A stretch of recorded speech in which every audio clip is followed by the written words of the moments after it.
Follow me. অনেকদিন পর নিজেকে নিয়ে কিছু কথা লিখলাম। ধ্বংসের দিকে তাকিয়ে মুচকি হাসি দেওয়া অদ্ভুত মানুষ আমি। হয়তো আমি পাগল, হয়তো অনুভূতির ভিতরে কোনো এক গভীর অতল দুঃখ বাসা বেঁধেছে। তবুও নিজেকে জোর করে হাসাতে শিখে গেছি। যেদিন ভেতরটা একবারে ভেঙে গিয়েছিল, সেদিনও বাইরে থেকে এক চিলতে হাসি মুখে নিয়ে সবার সামনে দাঁড়িয়েছিলাম। কষ্টগুলোকে আমি বন্ধু বানিয়েছি, একাকিত্বকে আপন করে নিয়েছি।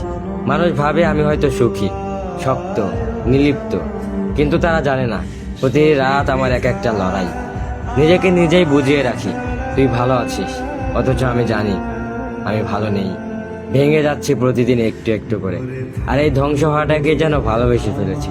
আমি সেই মানুষ যে হার মানার আগে হাসে, কারণ জানি কান্না দেখিয়ে লাভ নেই। পৃথিবী শুধু শক্তদের মনে রাখে, দুর্বলদের নয়। তাই আমি অদ্ভুত, আমি অনুভূতির আগুনে পুড়ে যাওয়া নীরব যোদ্ধা।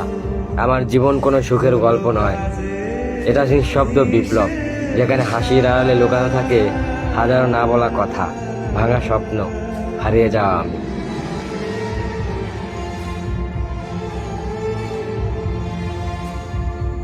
Follow me.